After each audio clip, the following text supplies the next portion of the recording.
கொங்கு நாடு அப்படிங்கிறது நம்முடைய முன்னோர்கள் வாழ்ந்த சேர சோழ பாண்டிய மன்னர்கள் வாழ்ந்த நாடு தான் இந்த கொங்கு மண்டல பகுதி. இங்க பொன் விளையிற நாடு அப்படின்னு சொன்னாவே கொங்கு நாட்டை தான் நம்ம சொல்லுவோம். அப்பேற்பட்ட இயற்கை வளமும் பொன் விளைந்த நாடு தான் நம்முடைய கொங்கு மண்டல பகுதி.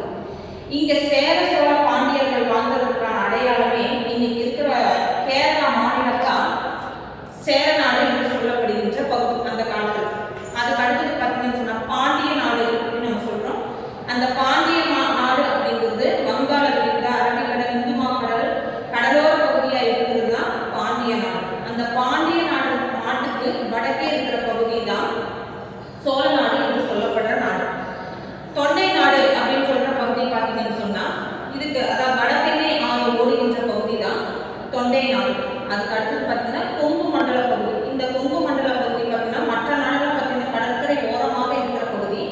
ஆனால் இந்த கொங்கு மண்டல பகுதி மலைகளால் சூழப்பட்ட ஒரு நாடு. கடற்கரை எதுவும் கிடையாது. கடற்கரை இல்லாத மலைகளால் சூழப்பட்டிருக்கிற நாடு தான் நம்ம வாழ்ற இந்த கொங்கு மண்டல பகுதி. ஓகேவா? இந்த கொங்கு மண்டல பகுதி அப்படின்னு பார்த்தீங்கன்னா இயற்கை வளமும் நீர் வளமும் மிகுந்து இருக்கிற பகுதி அப்படின்னு சொன்னா அது ஈடு இணையா எதையும் சொல்ல முடியாது. அப்பேற்பட்ட இயற்கை வளமும் பொன் விளைகிற நாடு அப்படின்னு சொல்லப்படுற நாடு தான் நம்முடைய கொங்கு மண்டல பகுதி. நாம் இங்க வாழ்றோம் சொல்றதே ஒரு பெருமை தரக்கூடிய ஒரு விஷயம் தான். அப்பேற்பட்ட கொங்கு நாடு அப்படிங்கிறது நம்முடைய சங்ககால தமிழர்கள் வாழ்ந்த நாட்டில் தான் நமக்கு வாழ்ந்துருக்கோம் அப்படிங்கிறது இன்னும் ஒரு சிறப்பான விஷயமாக நம்ம சொல்லப்படுறது. இந்த கொங்கு நாடு ஏன் இந்த பேர் வந்தது அப்படின்னு சொன்னா நம்முடைய முன்னோர்கள் முன்னாடி வாழ்ந்த முன்னோர்கள் ஒரு விஷயத்துக்கு பேர் கொடுக்குறாங்கன்னு சொன்னாலே அந்த பேர் எப்படி இருக்கும்னா ஒன்று இயற்கை தெய்வத்தோட ஒப்பனை பண்ணியிருக்கும், அல்லது வாழ்ற சூழ்நிலையை சம்மந்தப்படுத்தி இருக்கும், அல்லது பார்த்தீங்கன்னா ஏதாவது ஒரு விஷயத்தை நமக்கு எடுத்து சொல்ற மாதிரி தான் அந்த பேர் இருக்கும். அது மாதிரி அந்த கொங்கு அப்படிங்கிற அந்த சொல் பார்த்தீங்கன்னு சொன்னா வாழ்ற அந்த பகுதி, அதாவது கொங்கு அப்படிங்கிற வார்த்தைக்கு பூ, மனம், பொன், மகிழ்ச்சி, இன்பம், தேன், மகிழ்ச்சி இப்படி சொல்லப்படுகின்ற எல்லா விஷயமும் நிறைந்திருக்கிறதா வார்த்தைக்கு அர்த்தம் தான். அந்த காலத்துல சங்க இலக்கியத்துல கொங்குங்கிற வார்த்தைக்கு இத்தனை பொருளை தருவது. தேன், அருவி, பொன், மனம், மகிழ்ச்சி, பூ, பூந்தாளுக்கள் எல்லாம் சொல்லப்படுற பகுதி வார்த்தை தான் அந்த கொங்கு அப்படிங்கிற வார்த்தை. சரியா? அப்பேற்பட்ட விஷயமெல்லாம் நிறைந்திருக்கிறதுனால தான் கொங்கு நாடு. அப்ப இதெல்லாமே என்னது இயற்கை வளத்தோட ஒப்பனை பண்ணி தான் இந்த பேரையே அவங்க வச்சிருக்காங்க, கொங்கு நாடு, கொங்கு மண்டலம். சரி, இதற்கான பெயர் காரணம் ஏன் கொங்கர் அப்படின்னு, அதாவது கொங்கு நாடு அப்படிங்கிறது கொங்கர் அப்படிங்கிற வார்த்தையிலிருந்தும் கங்கர் என்ற சொல்லில் இருந்து தான் என்னது இந்த பெயர் காலப்போக்கில் மருவி அது கொங்கு நாடு அப்படிங்கிற பெயர் பெற்றது.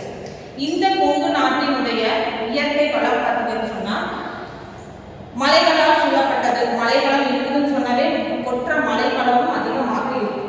சரியா? அரண்களால் சூழப்பட்டது அப்படின்னு எனக்கு அரண்கள் மீன்ஸ் இப்போ வீடுன்னு சொன்னாலே அந்த வீட்டில் எதை நம்ம சொல்றோம், மதில் சுவர் இருந்தாலும் அதுக்கு ஒரு பாதுகாப்பு அந்த வீட்டுக்கு. அது மாதிரி நம்ம நாடு கொங்கு மண்டல பகுதின்னு பார்த்தீங்கன்னா மலைகளால் சூழப்பட்டது.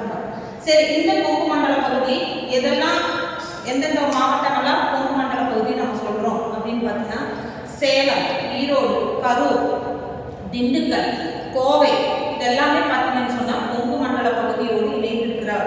இதெல்லாம் தான் என்னது கொங்கு மண்டல பகுதிக்கு உட்பட்டிருக்கிற நாடுகள். இந்த கொங்கு மண்டல பகுதி உட்பட்டிருக்கிற பகுதிகள் அப்படிங்கிறது இது எல்லாமே சேர்ந்தது இந்த இலக்கம்.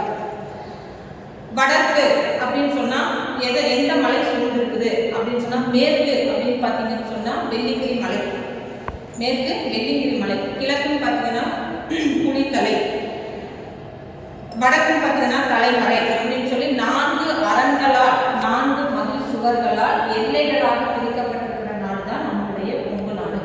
இந்த கொங்கு நாடு அப்படிங்கிறது எப்பேற்பட்டதுன்னு சொன்னா நிலப்பரப்பும் சரி, அந்த காலத்துல அரசாங்கத்தினுடைய உட்பிரிவிலிருந்து பிரிக்கப்பட்ட நாடுகள் 5ஆக பிரிக்கப்பட்டிருக்கிறது. அதுல பார்த்தீங்கன்னா 24 உட்பிரிவுகளாக பிரிக்கப்பட்டு அரசாங்கத்தினுடைய பிரதியில அச்சிடப்பட்டு இருக்கிறது. அதை என்னது நம்ம சொல்லுவோம் இல்லையா, அதாவது ஒரு விஷயத்த அரசு அங்கீகாரத்தோட பிரிவுகளாக 24 பிரிவுகளாகவும் பிரிக்கப்பட்டிருக்கு. அப்பேற்பட்ட சிறப்பு மிக்க ஒரு நாடுன்னு சொன்னா நம்மளுடைய கொங்கு மண்டலம். இது காலப்போக்கில் ஒவ்வொரு இடத்துலையும் பார்த்தீங்கன்னு சொன்னா பிரிவுகள் பிரிச்சாங்க, எல்லைகளை பிரிச்சாங்க. இது இதோட சேர்ந்தது, அது அதோட சேர்ந்தது. மாற்றங்கள் ஒவ்வொரு காலகட்டத்திலும் மாற்றங்கள் வந்தாலும் அந்த கொங்கு வட்டார பகுதி என்பது இந்த மாவட்டத்தோட சேர்ந்ததுதான் கொங்கு மண்டல பகுதியாக சொல்லப்படுது. இந்த கொங்கு மண்டலத்துல பார்த்தீங்கன்னா இயற்கை வளம் எப்படி இருக்குன்னு சொன்னா நீர் வளம்.